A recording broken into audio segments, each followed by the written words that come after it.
Cuando mi hija falleció, mi yerno me echó de mi propia casa, tiró mis maletas a la calle y me gritó: «Viejo inútil, ahora vete a vivir con los mendigos». Le supliqué una oportunidad, pero fue inútil.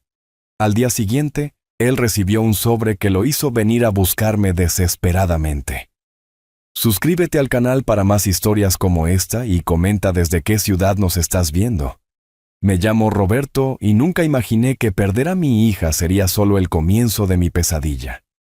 A mis 58 años, pensaba que ya había visto suficientes crueldades en la vida, pero nada me preparó para lo que mi yerno Damián me haría apenas unas horas después de enterrar a mi adorada Elena. El funeral había sido pequeño y tranquilo, exactamente como Elena lo hubiera querido. Ella siempre fue del tipo que prefería las reuniones íntimas a las grandes demostraciones. Recuerdo estar de pie junto a su ataúd, con la mano temblorosa, mientras colocaba una sola rosa blanca sobre la madera pulida. Se veía tan en paz, finalmente libre del cáncer, que había devastado su cuerpo durante 2 largos años. Damián estaba a mi lado, con el rostro convertido en una máscara que yo había aprendido a reconocer en los últimos meses. Durante la enfermedad de Elena, él se había vuelto cada vez más distante, incluso frío. Al principio lo atribuí al dolor, al estrés de ver consumirse a la mujer que decía amar, pero hubo momentos en los que capté algo más en su mirada: impaciencia, cálculo, algo que me revolvía el estómago. Después del servicio religioso, regresamos a lo que había sido mi hogar durante los últimos 3 años. Elena había insistido en que me mudara con ellos después de mi pequeño episodio cardíaco.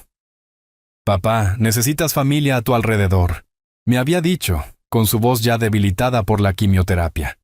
Además, esta casa es demasiado grande solo para Damián y para mí.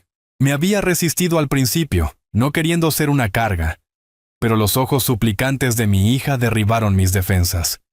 La casa estaba llena de la incomodidad habitual después de un funeral. Vecinos trayendo guisos que nunca comerían. Parientes lejanos haciendo charlas triviales que no sentían. Todos evitando el contacto visual mientras picaban unos sándwiches sencillos y hablaban en voz baja. Yo me movía a través de todo aquello como aturdido, aceptando las condolencias con asentimientos mecánicos y palabras de agradecimiento. Eran alrededor de las 6 de la tarde cuando se fue el último invitado. El silencio que siguió se sintió pesado, opresivo. Yo estaba en la cocina lavando los platos mecánicamente cuando Damián apareció en el umbral de la puerta. Algo en su postura me hizo detenerme, con el trapo de cocina todavía en mis manos. «Roberto, tenemos que hablar», dijo, y su voz llevaba un tono que nunca había escuchado antes. Frío, definitivo. Dejé el plato que estaba secando y me giré para mirarlo.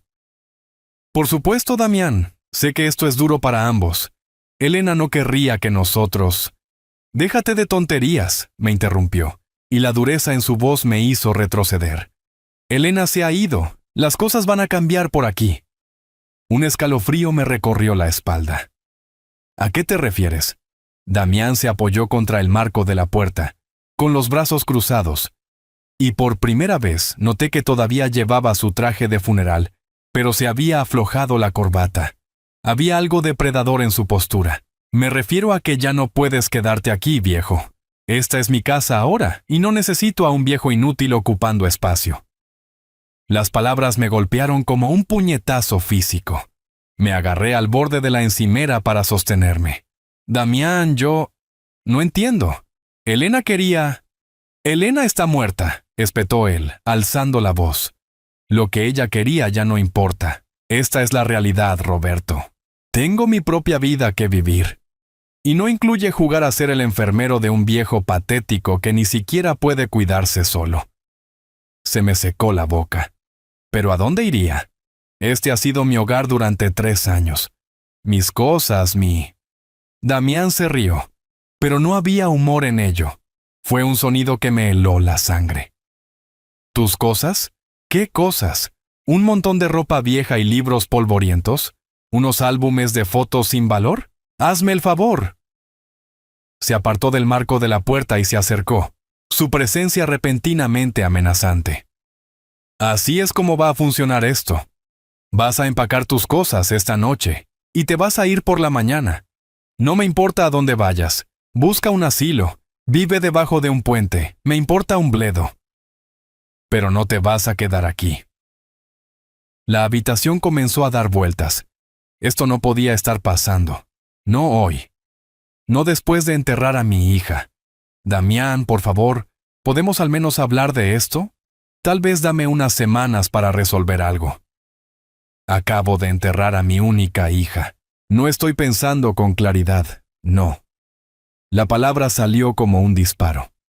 Has tenido 3 años para resolver tu vida, y en lugar de eso has sido una sanguijuela, chupando de mi generosidad. Bueno, se acabó la vida gratis. Las lágrimas comenzaron a nublar mi visión. Las había contenido todo el día, tratando de ser fuerte por la memoria de Elena. Pero ahora brotaron a raudales. Por favor, Damián, te lo suplico. No tengo a dónde ir. No tengo mucho dinero ahorrado. Y a mi edad, ese no es mi problema, dijo él, levantando la voz. Deberías haber pensado en eso antes de convertirte en una carga. ¿Crees que no sé lo que la gente dice de mí?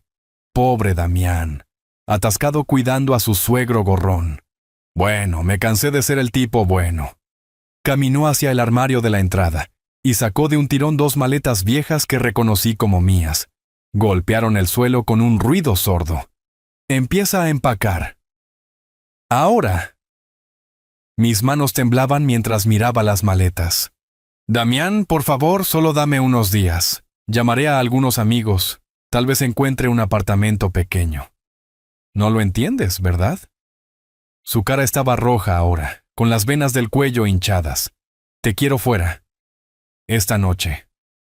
En este minuto. Cada segundo que estás en mi casa me enferma. Caminó hacia la puerta principal y la abrió de un tirón, dejando entrar el aire fresco de la tarde. Toma tu basura y lárgate, viejo inútil bastardo.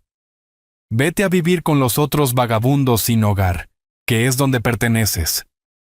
Las palabras me atravesaron como cuchillos. Conocía a Damián desde hacía 5 años. Lo había visto cortejar a mi hija. La había acompañado al altar para casarse con él. Lo había cuidado durante sus exámenes finales de posgrado. Le había prestado dinero cuando su coche se averió. Lo había tratado como al hijo que nunca tuve. Y así era como él pagaba esa bondad. Con las piernas pesadas como el plomo, me arrastré escaleras arriba para empacar. Mis manos temblaban mientras doblaba la ropa y reunía mis artículos de aseo. Cada objeto se sentía imposiblemente pesado. Una foto de Elena y yo en su graduación universitaria. Su primer dibujo con los dedos del jardín de infancia que de alguna manera había logrado conservar todos estos años. El reloj que ella me había regalado para mi cumpleaños número 50. Cuando volví a bajar con mis 2 maletas, Damián estaba esperando junto a la puerta abierta, golpeando el pie con impaciencia. Ya era hora, murmuró. Ahora lárgate y no vuelvas nunca. Al salir al porche, arrastrando mis maletas detrás de mí, me volví una última vez. Damián, Elena te amaba. Ella estaría destrozada al ver. La puerta se cerró en mi cara con tanta fuerza que hizo vibrar las ventanas. Me quedé allí en la creciente oscuridad, con 2 maletas a mis pies, sin tener a dónde ir y sin nadie a quien llamar. La luz del porche de la vecina se encendió, y vi a doña Carmen mirar a través de sus cortinas antes de cerrarlas rápidamente. Incluso ella no podía mirar mi vergüenza. Esa noche, dormí en mi coche en el estacionamiento de un supermercado, usando mi abrigo como manta y mi maleta como almohada. Cada vez que cerraba los ojos, veía el rostro de Elena y me preguntaba cómo le explicaría que el hombre que ella amaba había tirado a su padre como basura el día de su funeral. Habían pasado 3 semanas desde que Damián me echó, y apenas reconocía al hombre en el que me había convertido. Mi reflejo en los escaparates de las tiendas mostraba a alguien demacrado y con los ojos hundidos, alguien que parecía exactamente la persona sin hogar que Damián me había acusado de ser. La ironía no se me escapaba. Había logrado encontrar un lugar en el refugio del río, un edificio deteriorado que apestaba a desinfectante y desesperación. Los catres estaban dispuestos en filas, como en un cuartel militar, y los colchones delgados ofrecían poco consuelo contra los marcos de metal. Pero estaba caliente, y estaba seco, y a mis 58 años, había aprendido a no ser exigente con las pequeñas misericordias. Mis días se habían asentado en una rutina sombría. Despertar a las 5:30 cuando se encendían las luces. Doblar mi manta y salir antes de las 7. Pasar el día vagando por las calles, buscando trabajos ocasionales que pagaran en efectivo. Regresar al refugio a las 6 para hacer fila para la cena y, con suerte, asegurar una cama para la noche. La parte más difícil no era la incomodidad, ni siquiera el constante roer del hambre cuando no podía permitirme una comida. Era la forma en que la gente me miraba ahora, o más bien, la forma en que miraban a través de mí, como si me hubiera vuelto invisible en el momento en que perdí mi dirección. Había intentado llamar a algunos viejos amigos de mis días laborales, pero esas conversaciones nunca salieron bien. Tomás, a quien conocía desde hacía 20 años, de hecho me colgó cuando mencioné que necesitaba un lugar para quedarme temporalmente. Lo siento, Roberto, pero tenemos nuestros propios problemas. Fue todo lo que dijo antes de que la línea se cortara. Mi ex colega Laura fue más educada, pero igualmente inútil. Oh, Roberto, desearía poder ayudar, pero ya sabes cómo es esto. Apenas tenemos espacio para nosotros, y con la economía tal como está. Su voz se apagó en el territorio familiar de excusas que ya había escuchado antes. La verdad era que la gente tenía miedo de que lo que me había pasado pudiera ser contagioso. La falta de hogar los incomodaba, los obligaba a confrontar cuán delgada era la línea entre la seguridad y la indigencia. Era más fácil creer que yo había hecho algo para merecer este destino que reconocer que le podía pasar a cualquiera. Pero fue el encuentro con mi vecino Carlos lo que rompió algo dentro de mí. Lo había visto salir de la ferretería en el centro, y me acerqué a él con esperanza. Carlos había tomado prestada mi cortadora de césped innumerables veces a lo largo de los años, y habíamos compartido muchas conversaciones sobre la cerca entre nuestros patios. Carlos, lo llamé, sintiendo un alivio inmenso al ver una cara familiar. Él levantó la vista, entrecerró los ojos, y luego su expresión cambió de la confusión al reconocimiento y a algo que parecía vergüenza. «¿Roberto? Jesús, ¿te ves?» Se detuvo. Pero yo podía llenar los espacios en blanco. «He estado pasando por un momento difícil desde que murió Elena», dije, tratando de mantener mi voz firme. «Damián me echó, y me estoy quedando en el refugio por ahora, pero me preguntaba si sabrías de algún trabajo».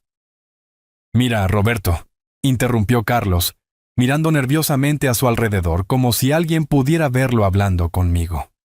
«Siento lo de Elena, de verdad. Pero no puedo involucrarme en lo que sea que esté pasando entre tú y Damián. Esos son asuntos familiares. No te estoy pidiendo que te involucres», dije rápidamente.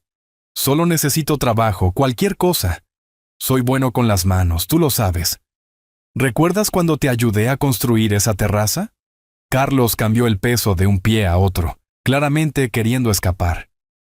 «La cosa es, Roberto, que los tiempos son difíciles para todos. No puedo permitirme contratar ayuda ahora mismo». «Lo siento». Se dio la vuelta para irse, luego se detuvo y miró hacia atrás. «Tal vez deberías intentar arreglar las cosas con Damián.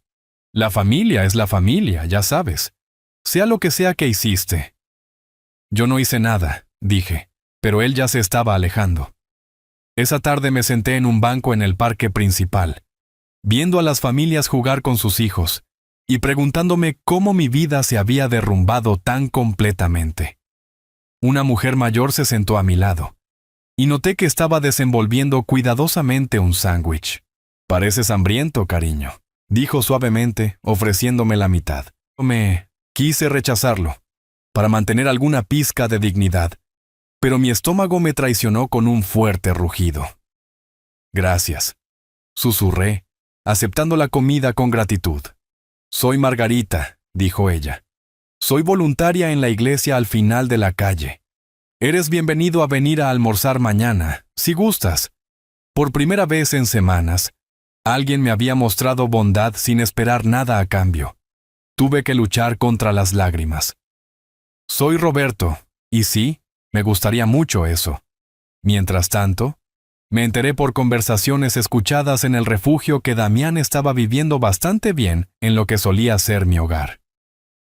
Un tipo llamado Paco, que hacía trabajos ocasionales en el vecindario, mencionó haber visto a Damián cargando cajas en un camión de mudanzas. «Bonita casa», había dicho Paco, «debe valer una fortuna». El tipo parecía tener mucha prisa por deshacerse de cosas, sin embargo. Tenía un contenedor grande enfrente, simplemente tirando cosas como si fueran basura. Mi corazón se apretó. Esas cosas eran probablemente las pertenencias de Elena, artículos que yo habría atesorado para siempre. Sus libros, sus obras de arte de la escuela secundaria, la colcha que su abuela le había hecho, todo tratado como basura. ¿Viste qué tipo de cosas estaba tirando?, pregunté, tratando de mantener mi voz casual. Paco se encogió de hombros. Parecían álbumes de fotos, algunos muebles, ropa de mujer. Parecía que estaba vaciando la casa por completo. También lo vi con una mujer un par de veces, rubia, con aspecto de estar muy arreglada. Se veían bastante cariñosos. La revelación me golpeó como un puñetazo en el estómago. Damián ya estaba pasando página, reemplazando la memoria de Elena con alguien nuevo, borrando cada rastro de ella de la casa donde había vivido y muerto. La crueldad de ello era impresionante. Esa noche, acostado en mi catre en el refugio, miré al techo y traté de entender cómo había terminado aquí. Hace 3 semanas, estaba de duelo pero seguro, rodeado de paredes familiares y recuerdos de mi hija. Ahora estaba durmiendo en una habitación llena de extraños.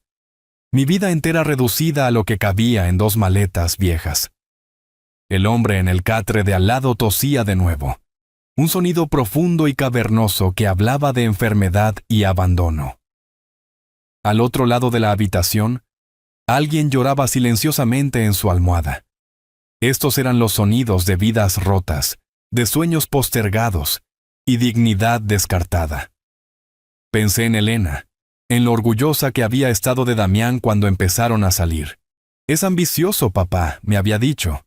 «Va a llegar lejos». Ella había tenido razón sobre su ambición, pero se equivocó sobre lo que él haría con ella.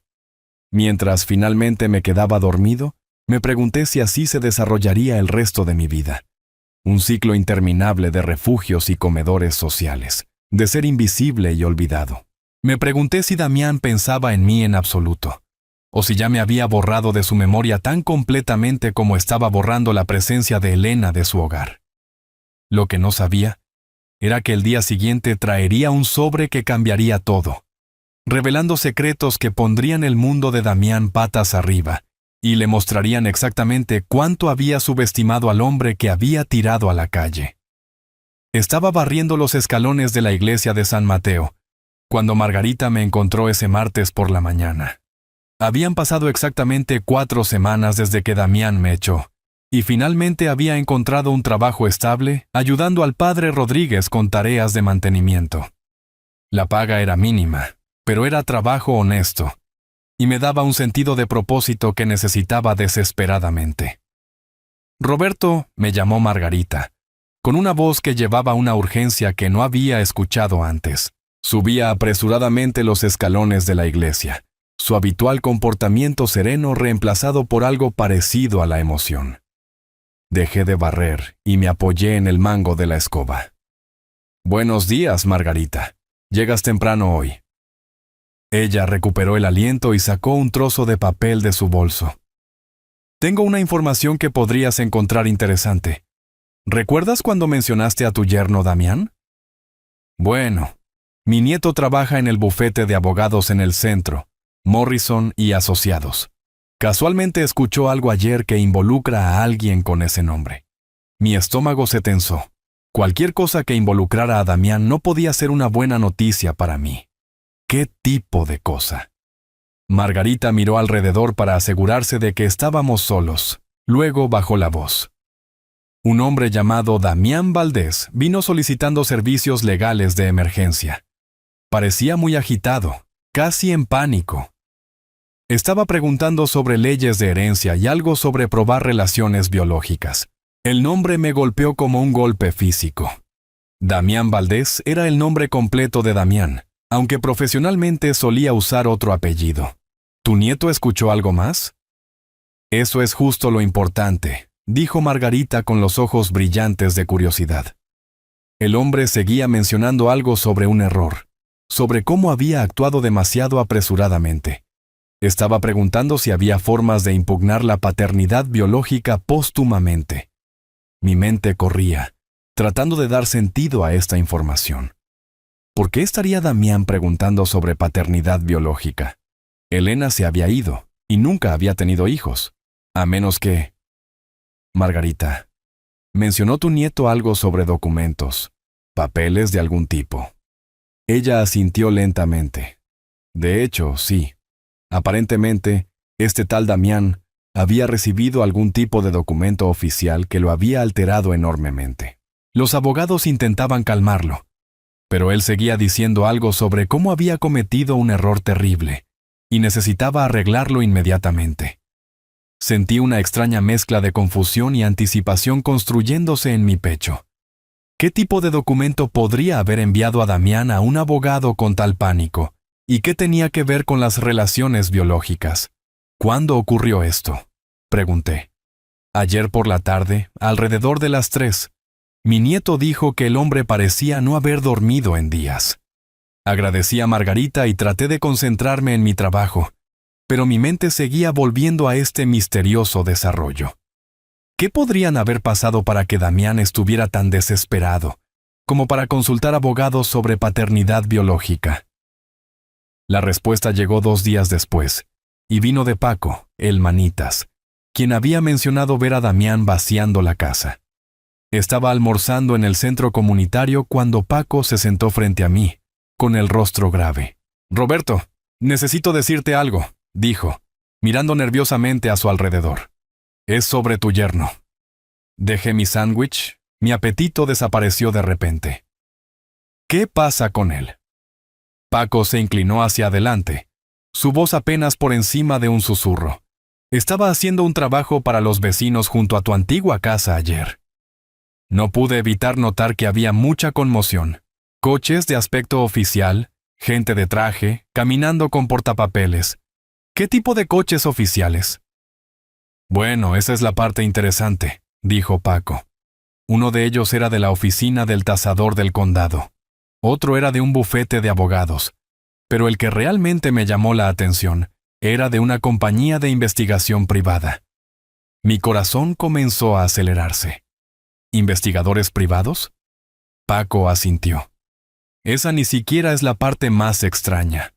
Alrededor del mediodía, un sedán negro lujoso se detiene y baja esta mujer con un traje costoso llevando un maletín. Marcha directamente hacia la puerta principal y le entrega a Damián un sobre. Te juro, Roberto, nunca he visto la cara de un hombre cambiar de color tan rápido. Pasó de normal a blanco como una sábana en unos 2 segundos. ¿Viste qué había en el sobre? No exactamente, pero pude verlo leyendo lo que fuera que había dentro justo allí en el porche. Sus manos temblaban tanto que apenas podía sostener el papel.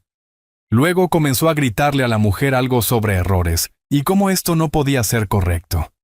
Ella simplemente se quedó allí, tan calmada como podía ser, y dijo algo sobre cómo toda la documentación había sido verificada. Paco hizo una pausa para tomar un sorbo de su café, claramente disfrutando de tener noticias tan dramáticas para compartir. Pero aquí está la parte realmente rara. Después de que la mujer se fue, Damián entró por unos 10 minutos. Luego salió corriendo con una maleta. Tiró la maleta en su coche y condujo como si el mismo diablo lo persiguiera. Dejó la casa. Eso es justamente. Regresó aproximadamente 1 hora después con otros 2 hombres. Entraron y pude escucharlos hablar muy fuerte, aunque no pude distinguir las palabras. Luego Damián volvió a salir y comenzó a hacer llamadas telefónicas.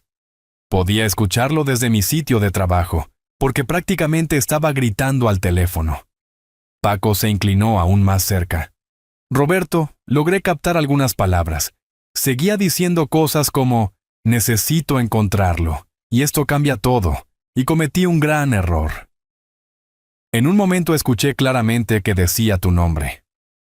Se me secó la boca. ¿Mi nombre? Claro como el día. Le estaba diciendo a alguien por teléfono que necesitaba localizar a Roberto inmediatamente, que era urgente. Sonaba desesperado, Roberto, como si su mundo entero se estuviera desmoronando. Me recosté en mi silla, mi mente dando vueltas. ¿Qué podría haber habido en ese sobre que haría a Damián tan desesperado por encontrarme? El mismo hombre que me había llamado carga inútil y me había echado como basura ahora aparentemente me estaba buscando urgentemente.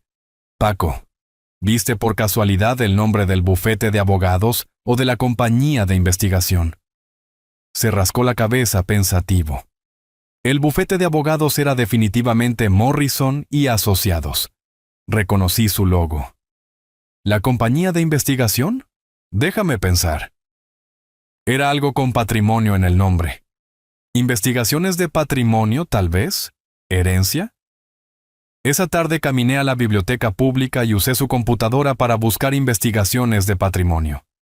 Su sitio web era profesional y discreto, especializándose en investigación genealógica, verificación de historia familiar y confirmación de paternidad biológica. Las piezas del rompecabezas comenzaban a formar una imagen, pero era una que aún no tenía sentido. ¿Por qué necesitaría Damián verificar la paternidad biológica? Elena era su esposa, y ella se había ido. Yo era su padre. Eso nunca había estado en duda, a menos que... Un pensamiento me golpeó con tal fuerza que realmente jadeé en voz alta, causando que otros usuarios de la biblioteca miraran en mi dirección. ¿Y si la investigación no era sobre si yo era el padre de Elena? ¿Y si era sobre si Elena era mi hija? Pero eso era imposible. Yo había estado allí cuando Elena nació, la había criado desde la infancia, tenía su certificado de nacimiento, sus registros escolares, todo lo que probaba que era mía. A menos que hubiera algo que yo no sabía, algo que me había sido ocultado durante 28 años. Esa noche, mientras yacía en mi catre en el refugio, no podía quitarme la sensación de que todo lo que creía saber sobre mi vida estaba a punto de ponerse patas arriba. El pánico de Damián, los abogados, los investigadores privados, todo apuntaba a algún tipo de revelación que había cambiado todo. Lo que no podía haber imaginado era cuán dramáticamente esa revelación alteraría no solo el mundo de Damián, sino el mío también. El sobre que lo había enviado a tal pánico contenía información que expondría secretos enterrados durante décadas, secretos que explicarían por qué un hombre tiraría a su suegro, y luego lo buscaría desesperadamente solo unos días después. Mientras cerraba los ojos esa noche, no tenía idea de que Damián estaba, en ese mismo momento, conduciendo por las calles de la ciudad buscándome, revisando cada refugio y comedor social, volviéndose más desesperado con cada intento fallido de localizar al hombre que tan cruelmente había descartado. La verdad finalmente estaba saliendo a la luz, y cambiaría todo. La revelación no me llegó a través de Damián, sino a través de una llamada telefónica que nunca esperé recibir. Era viernes por la mañana, y estaba ayudando al padre Rodríguez a organizar la despensa de alimentos de la iglesia, cuando Margarita se me acercó con el teléfono de la parroquia en la mano. «Roberto, hay una llamada para ti», dijo, con expresión desconcertada. «Es una mujer que dice ser abogada y que es muy importante». Mis manos temblaban mientras tomaba el teléfono. ¿Quién llamaría a un abogado para contactarme en una iglesia? Habla Roberto. Señor Valdés, soy la licenciada Vargas de Morrison y Asociados. Me disculpo por localizarlo de esta manera, pero hemos estado tratando de encontrarlo durante varios días. Tenemos información muy importante con respecto a su situación familiar. La formalidad en su voz hizo que mi estómago se apretara. No entiendo. ¿Por qué un bufete de abogados me estaría buscando? Señor Valdés, creo que sabe que su yerno Damián vino a vernos a principios de esta semana. Lo que usted no sabe es por qué vino a nosotros. y creo que tiene derecho a entender lo que está sucediendo. Apreté el teléfono con más fuerza. ¿Qué está sucediendo? Hubo una pausa. Luego la voz de la licenciada Vargas se volvió más suave. Señor Valdés, hay algunas cosas sobre su historia familiar que creo que usted desconoce. Cosas que Damián descubrió recientemente, razón por la cual ha estado tratando desesperadamente de encontrarlo. ¿Sería posible que viniera a nuestras oficinas? Esto realmente no es algo que deba discutirse por teléfono. Una hora más tarde, estaba sentado en una lujosa sala de conferencias que olía a cuero y café caro, frente a una mujer de unos 40 años, que me miraba con una mezcla de simpatía profesional y preocupación genuina. Tenía una carpeta color manila frente a ella, y pude ver que era bastante gruesa. «Señor Valdés», comenzó, «lo que estoy a punto de decirle puede ser un shock. Hace 3 días, Damián vino a nuestra oficina en un estado de extrema angustia. Había recibido algunos documentos de una firma de investigación privada que había contratado por razones que explicaré en breve.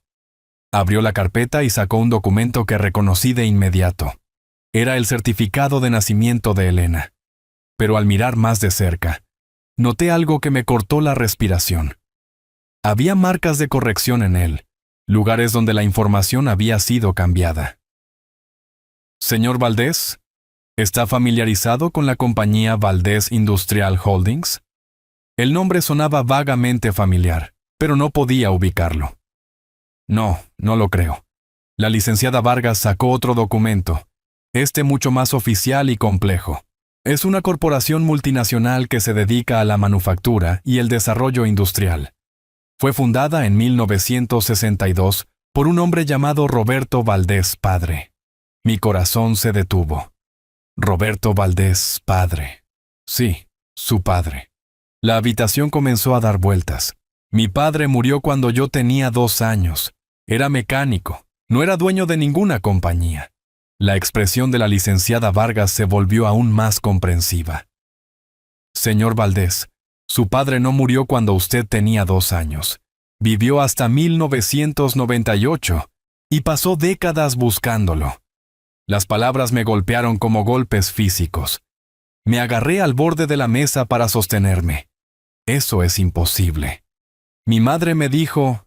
«Su madre le mintió», dijo la licenciada Vargas suavemente. «Cuando sus padres se divorciaron en 1967, su madre se lo llevó a usted y desapareció. Ella cambió su nombre de Roberto Valdés hijo a Roberto Martínez y le dijo que su padre estaba muerto para evitar cualquier intento de contacto. Sentí que no podía respirar. Pero Elena, su apellido era Martínez. ¿Cómo es que esto...?» La licenciada sacó otro documento, y esta vez lo reconocí de inmediato. Era mi certificado de matrimonio con Elisa, la madre de Elena, pero verlo ahora en este contexto hizo que saltaran detalles que nunca había notado antes. «Señor Valdés, cuando se casó con Elisa Martínez en 1974, legalmente tomó su apellido porque creía que Martínez era su nombre real. No tenía idea de que en realidad era Roberto Valdés hijo, heredero de una fortuna que se mantenía en fideicomiso para usted. Las implicaciones eran asombrosas. ¿Está diciendo que soy rico?» «Señor Valdés, no solo es rico, es uno de los hombres más ricos del estado, y lo ha sido desde su cumpleaños número 21, cuando el fideicomiso debió haber sido liberado para usted. El problema fue que nadie pudo encontrarlo para decírselo». Sacó una gruesa pila de documentos financieros. Valdés Industrial Holdings ha sido dirigida por una junta de fideicomisarios durante décadas, esperando que el heredero legítimo reclamara su herencia. Cuando su padre murió en 1998, dejó instrucciones de que la búsqueda de usted debía continuar indefinidamente. Mi mente daba vueltas. ¿Pero cómo encaja Damián en esto? ¿Cómo se enteró? La expresión de la licenciada Vargas se oscureció ligeramente. Ahí es donde la historia se vuelve más complicada. Damián había acumulado importantes deudas de juego. Estamos hablando de cientos de miles de dólares. Enfrentaba consecuencias muy serias de personas muy peligrosas. Ella sacó estados de cuenta bancarios y documentos de préstamo. Desesperado, contrató a investigaciones de patrimonio para investigar sus antecedentes familiares, esperando encontrar algunos activos ocultos a los que pudiera acceder a través de Elena. Lo que encontró en cambio fue la verdad sobre quién es usted realmente. Las piezas finalmente encajaban en su lugar. El sobre que vio Paco era el informe completo confirmando su identidad como Roberto Valdés hijo y detallando la extensión de su herencia. Damián se dio cuenta de que el hombre que había echado a la calle valía en realidad más dinero del que él podría gastar en varias vidas. Me quedé mirando los documentos frente a mí, tratando de procesar lo que esto significaba. Entonces, ¿Elena? Elena era la hija de uno de los hombres más ricos del país, y nunca lo supo. ¿Y Damián? Que estaba desesperadamente endeudado y enfrentando serios problemas. Acababa de tirar su única conexión con la fortuna que podría haberlo salvado. La licenciada Vargas se inclinó hacia adelante. Señor Valdés, hay algo más que necesita saber. El testamento de su padre contiene una cláusula muy específica. Si se descubre que algún miembro de su familia, incluidos los cónyuges de sus hijos, lo ha maltratado o dañado de alguna manera, quedan permanentemente excluidos de cualquier acceso al patrimonio. La ironía era impresionante. Damián me había echado pensando que yo era una carga inútil, sin saber que en realidad valía más de lo que él podría haber imaginado. Y al hacerlo, había garantizado que nunca vería un centavo de esa riqueza. ¿Qué pasa ahora?, pregunté, mi voz apenas por encima de un susurro. La licenciada Vargas sonrió por primera vez desde que había llegado.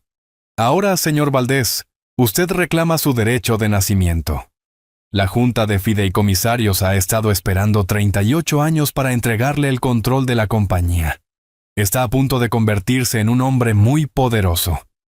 Hizo una pausa y luego agregó: y Damián está a punto de aprender que el hombre sin hogar que pateó a la acera era en realidad la única persona que podría haberlo salvado del desastre que ha creado para sí mismo.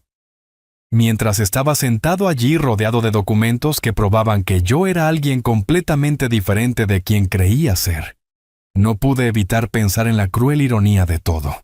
Damián había estado tan concentrado en deshacerse de lo que veía como peso muerto, que había tirado su propia salvación. Pero más que eso, pensé en Elena, en lo orgullosa que habría estado de saber que su padre no era solo un hombre común, sino alguien que podía hacer una diferencia real en el mundo. La tragedia era que ella había muerto sin saber nunca la verdad sobre su propia herencia.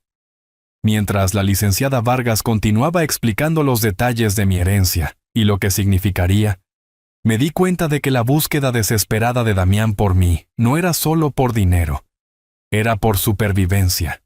Y el hombre que una vez me llamó inútil, estaba a punto de descubrir cuánto necesitaba a la persona que tan insensiblemente había descartado. El sobre que lo había enviado a tal pánico había revelado la verdad que cambiaría nuestras vidas para siempre, pero de maneras muy diferentes. La transformación en mis circunstancias ocurrió con una velocidad asombrosa. En 48 horas después de esa reunión con la licenciada Vargas, pasé de dormir en un catre en el Refugio del Río a ocupar una suite en el Gran Hotel Metropolitano, mientras mi nuevo equipo legal trabajaba para establecer mi identidad y transferir el control de Valdés Industrial Holdings. Pero no estaba listo para revelarme a Damián todavía. Quería entender el alcance completo de su desesperación primero, ver exactamente hasta dónde llegaría para encontrar al hombre que había tirado como basura. Lo que descubrí superó incluso mis expectativas más oscuras sobre su carácter. Fue Margarita quien me trajo el primer informe. Se había convertido en mi recolectora de inteligencia no oficial, y su red de voluntarios de la iglesia y conexiones comunitarias resultó invaluable para rastrear el comportamiento cada vez más frenético de Damián. «Roberto, necesitas escuchar esto», dijo cuando me visitó en el hotel. La señora Chen de la lavandería me llamó esta mañana. Dijo que un hombre que coincide con la descripción de Damián entró ayer preguntando si alguien había visto a un hombre mayor sin hogar. Ofrecía $50 por información. Dejé mi taza de café, intrigado a mi pesar. ¿$50? Está poniendo dinero para encontrarme. Margarita asintió con gravedad. Eso no es todo. El padre Rodríguez me dijo que Damián vino a la iglesia ayer por la tarde, prácticamente exigiendo saber si te estabas quedando allí. Cuando el padre Rodríguez no le dio ninguna información sobre ti, Damián se puso beligerante. Comenzó a gritar sobre cómo era una emergencia y que había vidas en juego. La ironía no se me escapaba. El mismo hombre que había gritado que yo no valía nada, ahora le decía a la gente que encontrarme era una cuestión de vida o muerte. En cierto modo, supuse que lo era, al menos para él. ¿Pero qué hizo el padre Rodríguez? Le dijo a Damián que incluso si supiera dónde estabas, no compartiría esa información con alguien que claramente te había causado daño. Damián de hecho trató de argumentar que te había estado ayudando, que habías estado viviendo en su casa sin pagar alquiler, y que solo te había pedido que encontraras arreglos más adecuados. Me reí amargamente. ¿Arreglos más adecuados? ¿Así es como lo llama ahora? La expresión de Margarita se volvió más seria. Roberto, hay algo más. Mi nieto en el bufete de abogados escuchó a Damián por teléfono con alguien. No sonaba como una conversación agradable. Se hablaba de pagos atrasados y consecuencias si la deuda no se liquidaba pronto. Eso explicaba la urgencia. Damián no me estaba buscando solo por arrepentimiento o sentimiento familiar. Me estaba buscando porque gente peligrosa se estaba acercando a él, y ahora sabía que yo era su única salvación posible. Durante los siguientes días, los informes de los esfuerzos de búsqueda de Damián se volvieron cada vez más desesperados e invasivos. Paco me dijo que Damián había regresado al vecindario varias veces, tocando puertas y preguntando a los vecinos si me habían visto. Incluso se había acercado a personas sin hogar en la calle, mostrándoles una foto mía y ofreciendo dinero por información. Se veía terrible, Roberto, informó Paco durante una de nuestras conversaciones. Como si no hubiera dormido en días. Su ropa estaba arrugada, necesitaba afeitarse y sus manos temblaban. Seguía revisando su teléfono como si esperara malas noticias. Pero fue la licenciada Vargas quien proporcionó la información más reveladora sobre la situación de Damián. Su bufete de abogados había sido contactado por Damián no menos de 6 veces en la última semana, cada llamada más desesperada que la anterior. Está ofreciendo pagarnos una tarifa sustancial solo para ayudarlo a localizarlo, me dijo ella, durante una de nuestras reuniones. Afirma que es una emergencia familiar y que usted está en peligro en las calles. Incluso ha sugerido que podríamos facturarle por encontrarlo y organizar una reconciliación. Me recosté en mi silla, procesando esta información. ¿Qué dijo exactamente sobre una reconciliación? La licenciada consultó sus notas. Dijo, y cito, «Me doy cuenta de que pude haber sido precipitado al pedirle a Roberto que encontrara arreglos de vivienda alternativos. Estoy preparado para darle la bienvenida de nuevo en nuestro hogar y proveer para su cuidado. Solo necesito encontrarlo primero». Ha reescrito completamente la narrativa de lo que sucedió. La audacia era impresionante. Damián ahora se pintaba a sí mismo como un familiar preocupado, que simplemente había sugerido que yo podría ser más feliz en otro lugar, en lugar del hombre que me había gritado que viviera con los indigentes y me había cerrado la puerta en la cara. ¿Ha mencionado algo sobre la herencia?, pregunté. La expresión de la licenciada se volvió cómplice. No directamente, pero hizo varias preguntas directas sobre una ley estatal, y si alguien podía reclamar una herencia en nombre de un miembro de la familia que pudiera estar incapacitado o incapaz de administrar sus propios asuntos. Así que ese era su ángulo. Damián se estaba posicionando como mi cuidador, esperando obtener el control sobre mi herencia, alegando que yo era demasiado viejo o mentalmente incompetente para administrarla yo mismo. El cálculo detrás de ello era escalofriante. Fue el padre Rodríguez quien me trajo la noticia de que Damián había intensificado su búsqueda a un nivel casi de acoso. El sacerdote me visitó en el hotel. Su comportamiento habitualmente tranquilo, reemplazado por una preocupación obvia. Roberto, Creo que debes saber que Damián ha estado esencialmente acampando cerca de la iglesia y del refugio. Está allí cuando llego por la mañana y sigue allí cuando me voy por la noche. Se acerca a cualquiera que parezca no tener hogar o estar necesitado, mostrándoles tu foto. ¿Te ha molestado de nuevo directamente? El padre Rodríguez asintió con gravedad. Ayer me acorraló cuando me iba y se puso bastante agresivo. Me acusó de esconderte y dijo que si algo te pasaba porque yo no revelaba tu ubicación, estaría en mi conciencia. Cuando le expliqué que genuinamente no sabía dónde te estabas quedando, no me creyó. El sacerdote hizo una pausa, eligiendo sus palabras cuidadosamente. Roberto, he visto gente desesperada antes, pero hay algo diferente en Damián. Esto no se trata solo de encontrarte. Parece aterrorizado, como si se le estuviera acabando el tiempo. Esa noche decidí que era hora de ver la desesperación de Damián por mí mismo. Me puse algo de mi ropa vieja del refugio, me calé una gorra de béisbol sobre la cara y me posicioné al otro lado de la calle del refugio del río. No tuve que esperar mucho. El coche de Damián se detuvo justo cuando se formaba la fila para la cena. Se bajó y me sorprendió su apariencia. Paco tenía razón. Parecía que no había dormido en días. Su apariencia habitualmente inmaculada estaba desaliñada, su traje caro arrugado y manchado. Sus movimientos eran espasmódicos, casi frenéticos. Observé cómo se acercaba a persona tras persona en la fila de la cena, mostrándoles lo que asumí era mi foto. La mayoría de la gente negaba con la cabeza y se alejaba de él rápidamente, claramente incómoda con su intensidad. Unos pocos aceptaron dinero de él a cambio de breves conversaciones, pero pude ver por su lenguaje corporal que no tenían información útil para compartir. En un momento, Damián agarró a un hombre joven por el brazo cuando el hombre trató de alejarse. Pude verlos discutiendo, con Damián gesticulando salvajemente mientras el joven intentaba soltarse. Eventualmente, alguien del personal del refugio intervino, y Damián se vio obligado a retroceder. Pero fue lo que sucedió después lo que realmente reveló la profundidad de su desesperación. Mientras caminaba de regreso a su coche, lo vi sacar su teléfono y hacer una llamada.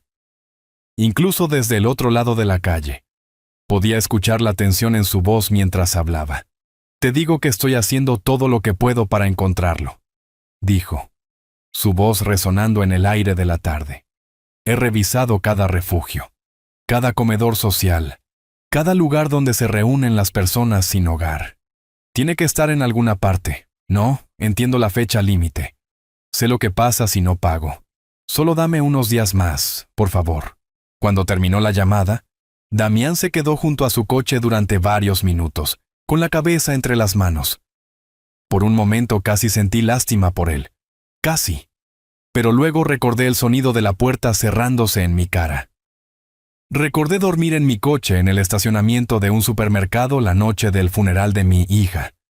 Recordé la forma en que me había llamado carga inútil, y me había dicho que fuera a vivir con los otros vagabundos.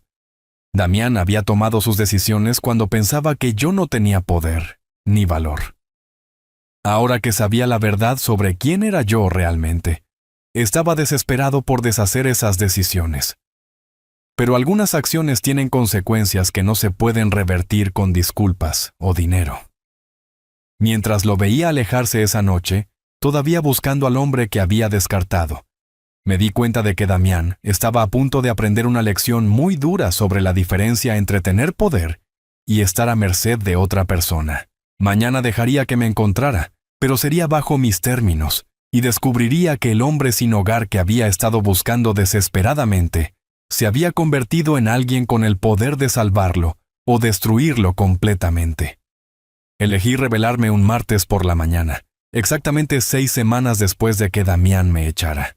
La ubicación fue deliberada, los escalones de Morrison y Asociados, donde Damián llegaría para lo que creía que era una consulta de rutina sobre mi localización. Lo que no sabía era que yo lo estaría esperando.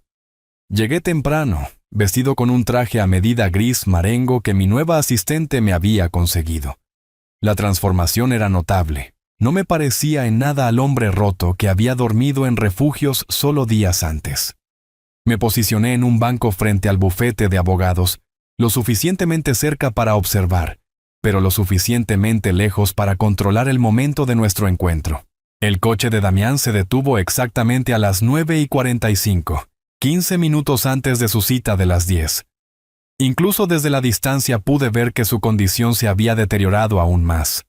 Sus movimientos eran erráticos, y seguía revisando su teléfono con la energía nerviosa de un hombre al que se le acaba el tiempo. Se quedó en la acera durante varios minutos, recomponiéndose antes de entrar al edificio.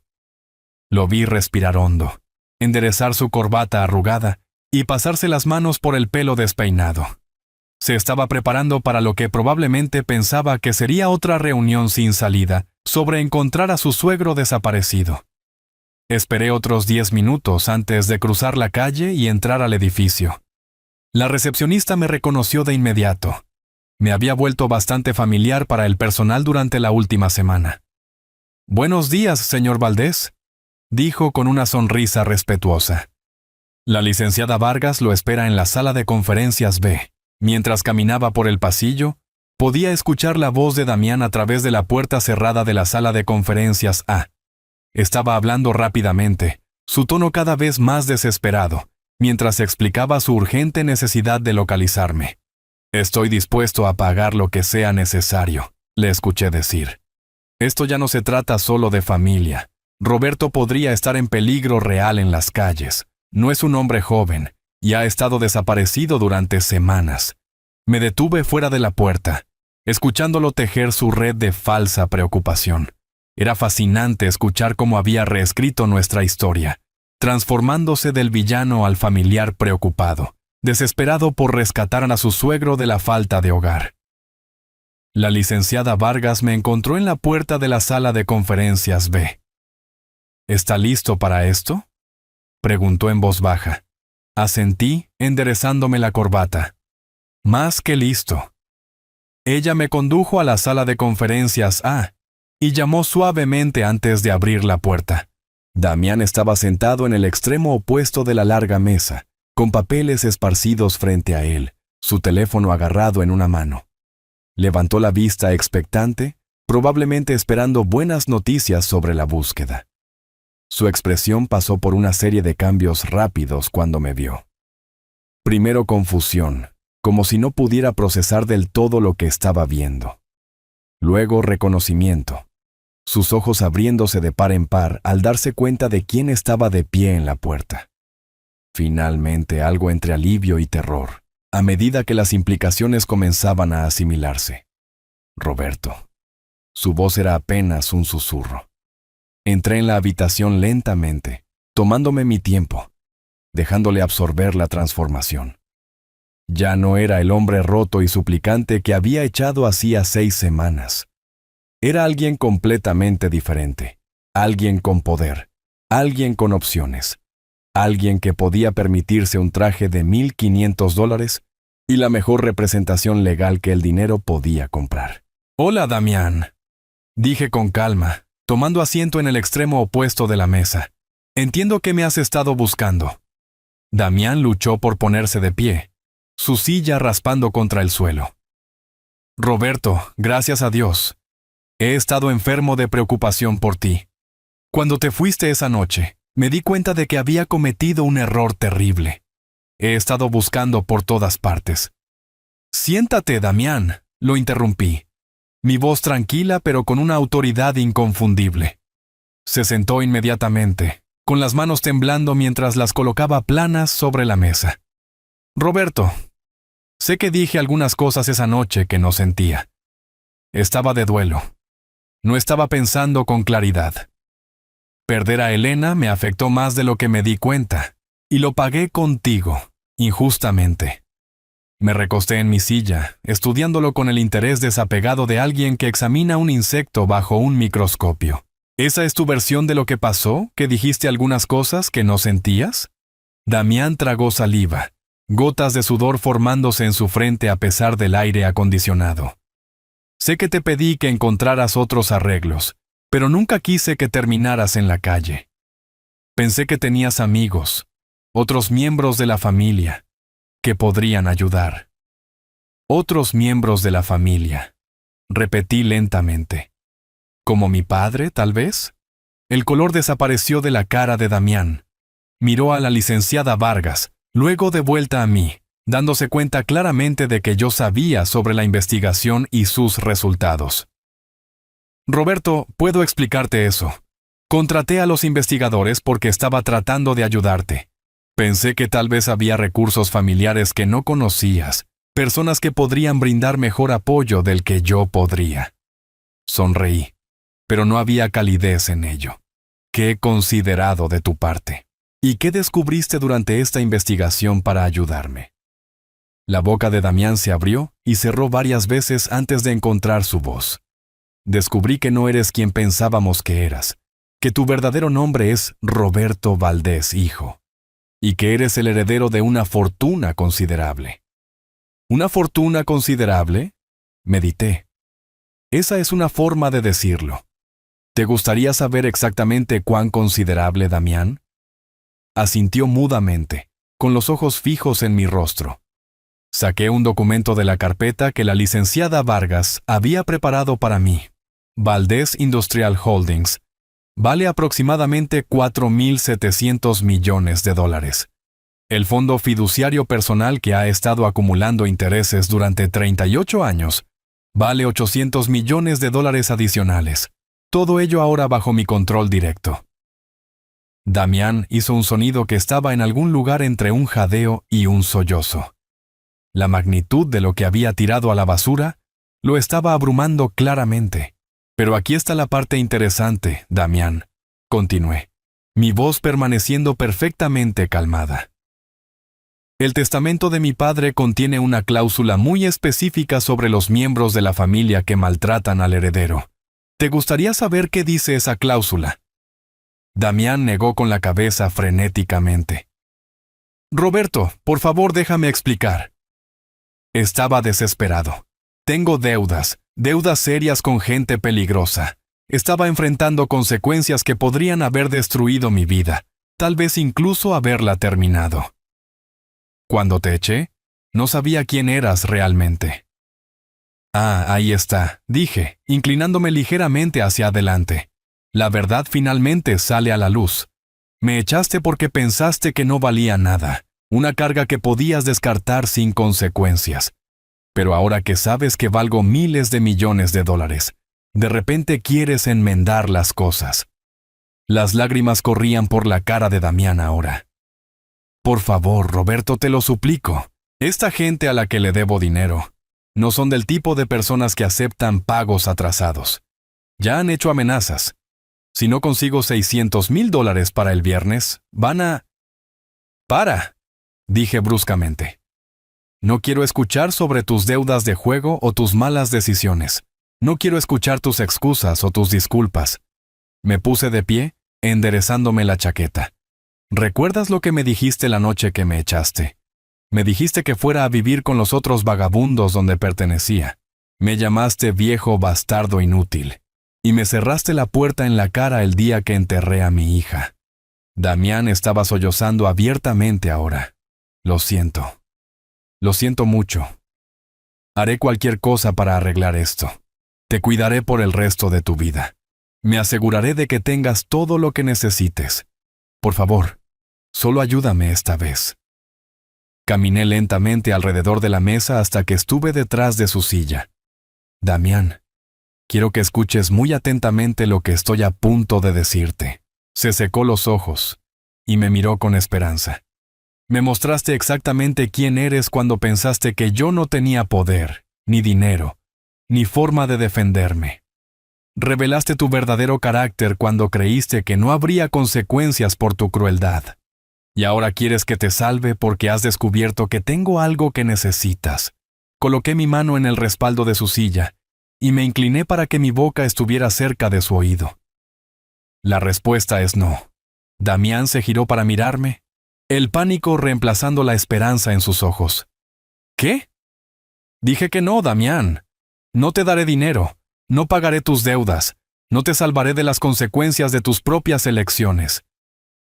Saltó de su silla, la desesperación haciéndolo audaz. No puedes dejar que me maten. Soy familia. Estuve casado con tu hija. Estuviste casado con mi hija. Estuve de acuerdo con calma. Pero perdiste cualquier reclamo de consideración familiar en el momento en que me echaste como basura. Se supone que la familia se protege mutuamente, se apoya mutuamente, muestra lealtad y amor. Tú no me mostraste ninguna de esas cosas. Damián me agarró del brazo, su agarre desesperado. Por favor, Roberto, haré cualquier cosa. Te firmaré la casa, te daré todo lo que tengo. Solo ayúdame esta vez. Miré su mano en mi brazo, luego de vuelta a su cara. Quita tu mano, Damián. Me soltó, retrocediendo inmediatamente. Parece que no entiendes, dije, mi voz completamente calmada. No necesito tu casa. No necesito nada de lo que tienes. Valgo más dinero del que podrías gastar en 10 vidas.